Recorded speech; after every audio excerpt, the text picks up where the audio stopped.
예리아카라 씨, 안녕하세요. 오늘날 많은 사람들이 성난 마음과 여러 가지 문제들을 안고 살아가고 있습니다. 당면한 문제가 해결되고 나면 또 다른 문제가 우리를 기다리고 있죠.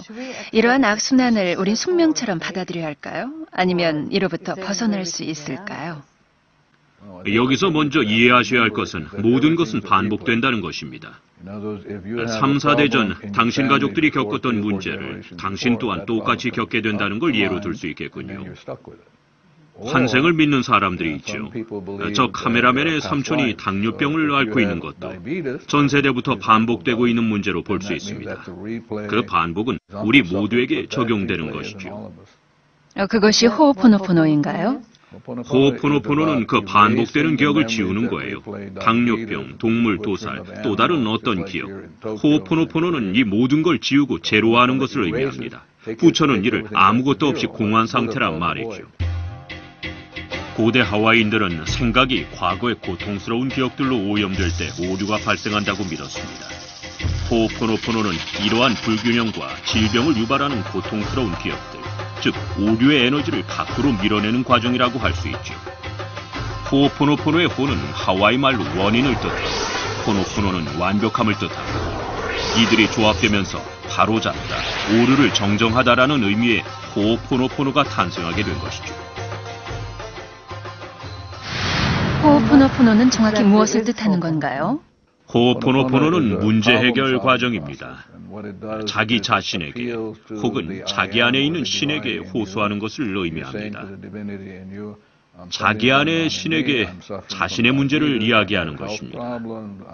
건강에 문제가 있다고, 우울하다고, 그렇게 자신의 상태를 얘기하는 것이죠. 그걸 정확히 어떻게 하는 것이죠? 우선 문제의 근원은 무의식 속에서 반복되는 기억이라는 것을 알아야 합니다. 문제는 언제나 자기 자신에게 있다는 것을 알아야죠. 어머니 탓도 아니고 아버지 탓도 아닌 자기 내면에서 일어나고 있는 것이라는 걸 말이죠. 호호포노포노의 비밀이라는 책에 보면 무한대, 초의식, 의식, 그리고 무의식에 대해 얘기하고 있는데요. 그 개념을 이해하기 쉽게 설명해 주시겠습니까? 먼저 무의식은 컴퓨터 뱅크로 비유할 수 있겠는데 자신이 창조된 순간부터의 모든 기억을 보관하고 있는 곳이죠. 두 번째는 의식입니다. 의식은 무의식에 있는 것들로부터 자유롭느냐, 그렇지 못하느냐, 이 두 가지밖에 없습니다. 안 좋은 기억에 매달려 괴로워하거나 심지어 자살을 할 수도 있고 아니면 그 기억을 모두 지울 수도 있는 것이지요. 초의식 단계는 영혼의 단계입니다. 우리의 영혼은 완전합니다. 자신의 일부는 완전한 부분으로 자신이 누구인지에 대한 문제나 그들이 기라고 부르는 부분을 다룹니다.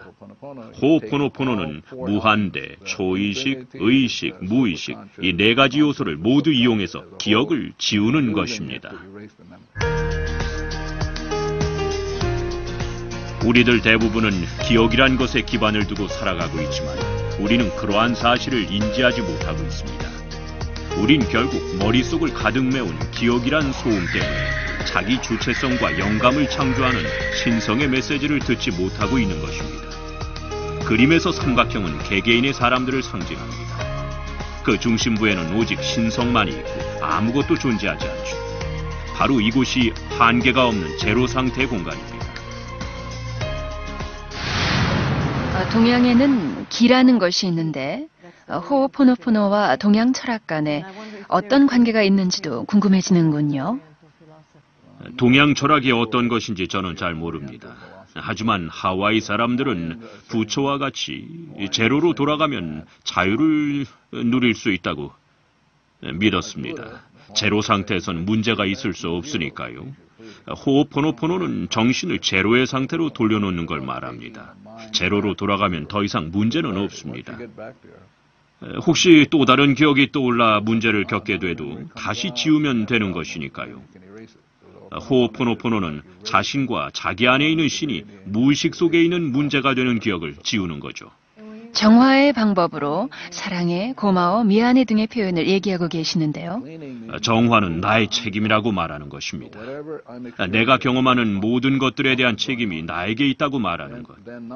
일어나고 있는 일들에 대해서만 책임이 있는 것이 아니고 그것을 버려야 할 책임까지 내게 있음을 인정하는 것입니다.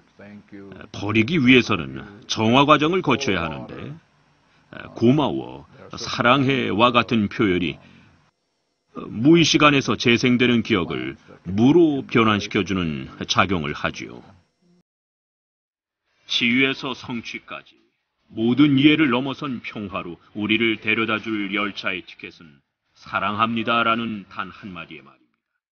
신성에게 이 말을 하면 우리 안에 모든 것이 정화되기 때문에 순간의 기적, 무한대를 체험할 수 있습니다. 핵심은 모든 것에 대한 사랑입니다. 사랑합니다는 신성으로 통하는 주문입니다. 당신의 몸과 얘기를 나눠보는 건 어떨까요? 난 있는 그대로의 너를 사랑해. 나와 함께 해줘서 고마워. 숨 쉬어줘서 고마워. 심장이 뛰게 해줘서 고마워. 당신의 몸을 인생의 파트너로 바라보세요. 아이에게 하듯 당신의 몸에게 말을 거십시오. 책에서는 모르나라는 여인을 통해 호오포노포노를 접한 걸로 되어 있는데 언제 어떻게 모르나를 만나게 된 겁니까? 모르나와의 만남은 우연이었습니다. 모르나를 만나기 위해 계획을 한 게 아니라 우연히 만나게 된 거죠. 그때가 1982년 11월이었어요. 그 우연한 만남 덕분에 저는 호오포노포노 과정을 배우게 된 거고요. 모르나에 대해서 더 듣고 싶은데요. 모르나는 하와이가 인정하는 살아있는 보물이었습니다. 하와이 언어와 문화 전문가이자 정화의 전문가였죠. 아주 상냥한 여자였습니다. 또 겸손한 사람으로 스스로를 치유자라고 생각하지 않았어요. 하지만 많은 일들을 해냈지요. 호오포노포노를 통한 자기 정체성을 만든 사람이 모르나인가요? 예, 모르나가 살아있는 보물로 인정받게 된 게 그 작업 때문입니다. 그녀는 호오포노포노를 통한 자기 정체성으로 하와이주 의회와 여러 기관으로부터 살아있는 보물로 인정을 받게 됐죠. 현대 호오포노포노의 장시자이자 마스터인 모르나의 책상 위에는 이런 플래카드가 놓여 있었습니다. 평화는 나로부터 시작된다. 저는 1982년 12월부터 1992년 2월 독일의 키르히하임에서 그녀가 숨을 거둘 때까지 그녀와 함께 여행하고 일하는 동안 모든 이해관계를 뛰어넘는 평화를 체험했습니다. 처음엔 저 역시 그녀가 말하는 괴상한 치유법을 납득하기 어려워 몇 차례 그녀를 떠나기도 했었지만 그녀의 기도문에 담긴 치유의 힘을 알고부터는 생각이 달라졌죠. 아버지와 어머니, 자식이 하나로 존재하는 신성한 창조주여. 만일 내가, 내 가족이, 내 피부치가, 내 조상이 당신과 당신 가족, 피부치, 조상에게 태초부터 현재까지 생각으로, 말로, 행동으로 상처를 주었다면 부디 용서를 바랍니다. 모든 암울한 기억과 장애물, 에너지, 불안들을 씻어내고 정화하고 해방하여 이 원치 않는 에너지들을 순결한 빛으로 변형하소서. 호오포노포노를 통한 자기 정체성을 얼마나 오랫동안 가르쳐 오셨습니까? 25년 정도요. 지금까지 몇 명의 사람들이 호오포노포노에 참여했나요? 수천 명이죠. 폴란드, 네덜란드, 유럽, 아메리카 많은 나라를 다니며 가르쳤습니다. 어디서나 사람들은 자유롭고 싶어 하니까요. 그리고 그 자유를 위해 의욕적으로 참여하고 있으니까요. 우리는 환심을 사려 하지 않습니다. 즉 사람들에게 연설을 해서 오도록 유도하지 않습니다. 우리는 정보를 주기만 하고 올 것인지 말 것인지는 각자의 결정에 맡기고 있어요. 세계 각국에서 훈련을 시켜보신 결과 다른 배경을 가진 사람들도 같은 반응을 보였나요? 독일, 프랑스, 물론 문화적인 차이는 있겠지만 모두들 자기 자신을 찾으려는 목적에서 훈련에 참여하고 있으면 같습니다. 호오포노포노는 자기 자신이 누구인지를 알게 하거든요. 당신은 이미 완벽한 존재예요. 그러니 그게 문제가 아니죠. 문제는 영혼의 쓰레기를 갖고 다닌다는 것이고 그걸 제거하도록 하는 게 호오포노포노입니다.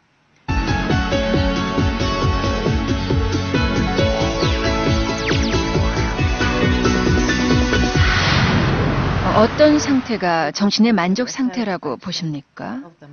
인공적인 질문이군요. 더 중요한 질문은 어떻게 자유로워지느냐입니다. 호오포노포노는 자유에 관한 것입니다. 무엇으로부터의 자유일까요? 그것은 고통을 반복하게 하는 기억으로부터의 자유입니다. 문제와 병을 반복하게 하는 기억 말이죠.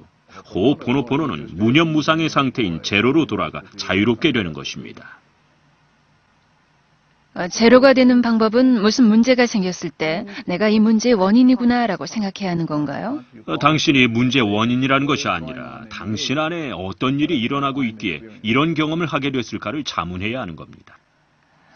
예를 들면 교통사고를 겪거나 병에 걸리게 됐을 때 내가 뭘 한 걸까? 내 안에 무엇이 이 병과 이런 상황을 일으킨 것일까라고 물어야 된다는 건가요? 네. 그 다음에는요? 사랑해, 고마워 등으로 정화의 과정을 거쳐야 합니다. 문제는 반복되는 기억에 있는 거거든요. 모두 잠재의식 안에 있는 겁니다. 여전히 100% 책임을 져야 한다는 개념이 잘 이해가 되질 않는데요. 그렇기 때문에 병에 걸리는 거죠. 병을 앓고 있는 사람들은 100% 책임을 지지 않거든요. 나한테 고혈압이 있다고 칩시다. 내게 그것이 있다는 걸 깨닫고 그걸 갖고 살아야 할 필요가 없습니다. 기억을 지워서 고혈압이 없게 하도록 선택할 수 있어요. 고혈압 환자를 대상으로 하와이 대학에서 연구를 했는데 책임을 지겠다고 한 사람들은 더 이상 병을 갖지 않게 됐습니다. 호오포노포노는 어떤 문제든 그것을 시련이 아닌 기회로 봅니다. 문제는 단지 과거의 기억이 재생되는 것에 불과합니다. 문제는 그것을 사랑의 눈으로 바라보 영감에 의해 행동할 기회를 위해 나타낸 것입니다. 수없이 강조하는 전적인 책임이란 완전한 수용을 의미합니다. 내 인생에 들어온 사람들과 그들의 문제 모두가 대상이 될 수 있습니다. 그들의 문제는 곧 나의 문제며 그들은 내 인생 안에 있습니다. 따라서 내 인생에 대한 책임이 전적으로 내게 있다면 그들이 경험하는 것 또한 전적으로 내 책임인 것입니다. 하와이 주립정신병원 재직 시절 호오포노포노를 통해 환자 치료에 큰 성과를 거두셨던 사례와 같이 호오포노포노의 기적에 대해서 말씀해 주시겠습니까? 예, 하지만 그것들은 기적이 아니에요. 100% 책임을 졌을 뿐입니다. 왜 그걸 기적이라고 말씀하시나요? 병원에서 격리된 병실에 있는 환자들을 봤습니다. 그래서 저는 제 스스로에게 물었죠. 내 안에 무슨 일이 일어나고 있기에 격리된 사람들을 경험하고 있는가? 그래서 호오포노포노 과정을 시작했습니다. 내 안에 있는 무엇 때문에 이걸 경험하고 있는가? 1, 2년간 정화의 과정을 밟았습니다. 그랬더니 나중에는 아무도 격리된 병실에 남아있지 않게 됐습니다. 중요한 것은 내가 겪는 모든 문제는 내 안에 있는 것이고 그걸 정화할 의지가 내게 있다는 것이죠.